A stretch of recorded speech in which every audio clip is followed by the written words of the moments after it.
अमावस्या के दिन आपको लगता है कि हमारे पूर्वजों का उद्धार नहीं हुआ, हमारे पूर्वजों का कल्याण नहीं हुआ, कहीं अधोगति में कोई चला गया है, उसका बस एक बार, रोज नहीं जरूरत है, प्रतिदिन जरूरत ही नहीं,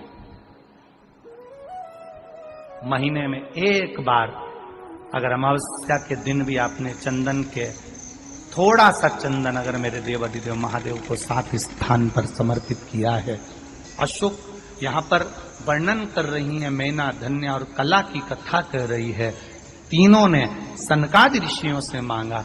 चंदन भगवान को अति प्रिय होता है और चंदन ही एक ऐसा होता है जो पितरों को भी प्रिय होता है, जिसका स्पर्श मात्र लगने से पूर्वजों का कल्याण हो जाता है। वो चंदन का 7 स्थान शिवलिंग के बताए हैं, जहां पर भूल से भी अगर कोई चंदन की उंगलियां लगा देता है, 7 स्थान ऐसे हैं जहां चंदन की मात्र उंगलियां लगा देने से ही शिव पितृलोक के पितरों को मुक्ति प्रदान करके वैकुंठ लोक का निवास दे देते हैं। 7 स्थान, और वो 7 स्थान जो चंदन के बताए गए हैं। पहला, भगवान देवाधिदेव महादेव के शिवलिंग पर चंदन का लेपन। समझ लेना जरा बहुत अच्छे से। आपको लगता है स्वप्न में कोई मुर्दे दिख रहे हैं, या कोई जल रहा है, या कोई मर रहा है, या कोई चला गया है, ऐसा भय लगता है। बच्चों को मानी भेजूंगी ऐसा हो जाएगा, पति को मानी भेजूंगी ऐसा हो जाएगा, कोई हमारे कोई गलत तो नहीं कर रहा है, आपको लगता है। 7 स्थान चंदन के बताएं महाराज। पहला शिवलिंग, दूसरा जहां गणेश जी का स्थान है, मालूम है ना सबको, जम के बोलो जरा, मालूम है ना सबको, जहां गणेश जी का स्थान है वहां अलग से गणेश जी बैठे, वहां नहीं। शिवलिंग में जलाधारी के ठीक सामने, राइट में गणेश, लेफ्ट में कार्तिकेय, बीच में अशोक सुंदरी। तो पहला चंदन बाबा के शिवलिंग पर, दूसरा गणेश जी पर चंदन की उंगली, तीसरा षडानंद कार्तिकेय पर चंदन की उंगली, चौथा अशोक सुंदरी पर चंदन की उंगली, पांचवा जलाधारी पर चंदन की उंगली, छठा जो शिवलिंग का जल बह रहा है इसके ठीक विपरीत की ओर चंदन की उंगली, और 7वां चंदन नंदी के मस्तक के ऊपर जो 2 सींग लगे रहते हैं उस पर चंदन की उंगली। ये कब लगाई जाती है? या तो अमावस्या के दिन आपको लगता है कि हमारे पूर्वजों का उद्धार नहीं हुआ, हमारे पूर्वजों का कल्याण नहीं हुआ, कहीं अधोगति में कोई चला गया है, उसका बस एक बार, रोज नहीं जरूरत है, प्रतिदिन जरूरत ही नहीं, महीने में एक बार अगर अमावस्या के दिन भी आपने चंदन के थोड़ा सा चंदन अगर मेरे देवाधिदेव महादेव को 7 स्थान पर समर्पित किया है। अशोक यहाँ पर वर्णन कर रही है, मैना, धन्य और कला की कथा कर रही है। तीनों ने सनकादि ऋषियों से मांगा। चंदन भगवान को अति प्रिय होता है और चंदन ही एक ऐसा होता है जो पितरों को भी प्रिय होता है, जिसका स्पर्श मात्र लगने से पूर्वजों का कल्याण हो जाता है। वो चंदन का। आपके घर में पितृदोष है, आपको ऐसा महसूस होता है, आपको लगता है, तो किसी भी नवरात्रि के पहले जो अमावस्या पड़ती है, मान लो अपन अमावस्या पड़ी, आप एक अंदाजा लगाइए, तो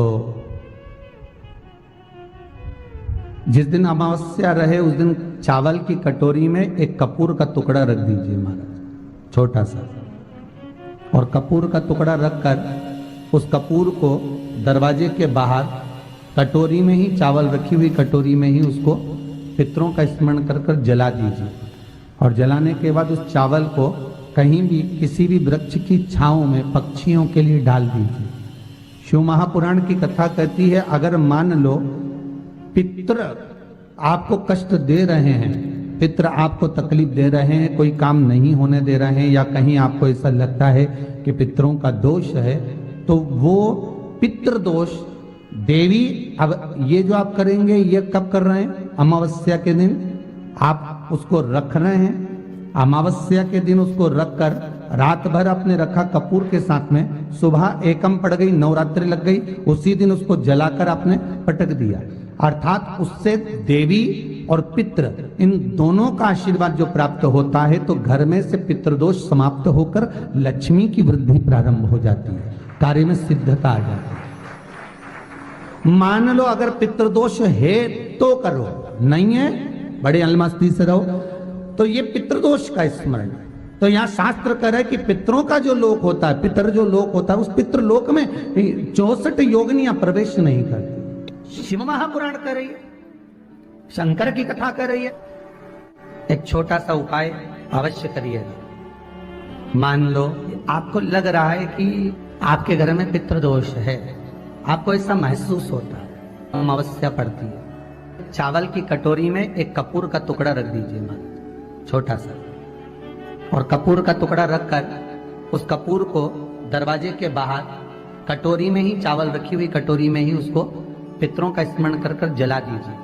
और जलाने के बाद उस चावल को कहीं भी किसी भी वृक्ष की छांव में पक्षियों के लिए डाल दीजिए। शिव महापुराण की कथा कहती है, अगर मान लो पितृ आपको कष्ट दे रहे हैं, पितृ आपको तकलीफ दे रहे हैं, कोई काम नहीं होने दे रहे हैं, या कहीं आपको ऐसा लगता है कि पितरों का दोष है, तो वो पितृदोष देवी, अब ये जो आप करेंगे ये कब कर रहे हैं? अमावस्या के दिन आप उसको रख रहे हैं। अमावस्या के दिन उसको रखकर रात भर आपने रखा कपूर के साथ में, सुबह एकम पड़ गई, उसी दिन उसको जलाकर आपने पटक दिया। अर्थात उससे देवी और पितृ इन दोनों का आशीर्वाद जो प्राप्त होता है, तो घर में से पितृदोष समाप्त होकर लक्ष्मी की वृद्धि प्रारंभ हो जाती है। अमावस्या के दिन प्रदोष काल में, प्रदोष के समय पर, प्रदोष काल में शाम के समय पर जाकर किसी भी नदी, तालाब, बावड़ी, कुआं, कहीं ना कहीं जो आपके पास में हो, वहां पर एक घी का दिया, बत्ती का मुंह दक्षिण की ओर कर कर अवश्य जला कर जाना, सारे पितृ दोष समाप्त हो जाएगा। अगर नदी, तालाब, बावड़ी, कुआं नहीं है तो पीपल का वृक्ष हो या बेलपत्री का वृक्ष हो या बट का वृक्ष हो, उसके नीचे लगा दो प्रदोष काल में। पर अमावस्या के दिन लगाएं जरूर। क्यों? क्योंकि अमावस्या 16 दिन तक पितृ मृत्यु लोक में आने के बाद में भोजन ग्रहण करते हैं। अमावस्या के दिन पितृ शाम के समय प्रदोष काल में शंकर भगवान का नाम जाप कर कर नदी, तालाब, बावड़ी पर पानी पीने जाते हैं। वहां से जल का आचमन कर कर पितृ अपने लोक को चले जाते हैं प्रदोष काल के समय पर। इसलिए प्रदोष काल में जलाशय के पास में बावड़ी, कुआं, नदी, तालाब के किनारे पर दिया लगाया जाता है, दक्षिण की ओर मुख कर कर बत्ती का, तो पितृ आशीर्वाद देते हुए जाते हैं कि फलो फूलो, आगे बढ़ो, उन्नति करो, तरक्की करो। ये पितरों का आशीर्वाद रहता है, पितरों का वर रहता है। आप देंगे, कुछ करा ना करा, फिर अमावस्या के दिन उस दिन दिया दक्षिण की ओर बाती का मुख कर कर। 7 स्थान ऐसे हैं जहां चंदन की मात्र उंगलियां लगा देने से ही शिव पितृलोक के पितरों को मुक्ति प्रदान करके वैकुंठ लोक का निवास दे रहे। 7 स्थान, और वो 7 स्थान जो चंदन के बताए गए, पहला भगवान देवाधिदेव महादेव के शिवलिंग पर चंदन का लेपन। समझ लेना जरा बहुत अच्छे से। आपको लगता है स्वप्न में कोई मुर्दे दिख रहे हैं, या कोई जल रहा है, या कोई मर रहा है, या कोई चला गया है, ऐसा भय लगता है, बच्चों को मानी भेजूंगी ऐसा हो जाएगा। जिनके यहाँ पितृदोष होता है, काल सर्प दोष होता है, वास्तु दोष होता है, उनको ज्यादा कुछ नहीं करना होना। महाराज एक बेल का फल लीजिए, उसके अंदर का जो गुर्दा होता है, अंदर का जो भाग होता है, उसको निकाल लीजिए, और उस बेल के फल में आटा सेक कर उसमें शक्कर मिलाकर उसको उसके अंदर भरें। अमावस्या के दिन सुबह 10 बजे से पहले उसको अपने घर में घुमाने के बाद में जिसको काल सर्प दोष बताया है, पितृदोष बताया है, या वास्तु दोष का स्मरण बताया है, घर में सब दूर घुमाकर अपने परिवार का हाथ का स्पर्श कराकर पीपल के पेड़ के नीचे का खड्डा खोदकर उस बेलपत्र के उस फल को दाब दीजिए। महाराज केवल एक अमावस्या करना रहता है, पितरों के दोष से मुक्ति मिलती है और हमारे घर के कार्य सफल होना प्रारंभ हो जाता है। पति को मानी भेजूंगी ऐसा हो जाएगा, कोई हमारे कोई गलत तो नहीं कर रहा है। आपको लगता है 7 स्थान चंदन के बताएं, बाबा के शिवलिंग पर, दूसरा गणेश जी पर चंदन की उंगली, तीसरा षडानंद कार्तिकेय पर चंदन की उंगली, चौथा अशोक सुंदरी पर चंदन की उंगली, पांचवा जलाधारी पर चंदन की उंगली, छठा जो शिवलिंग का जल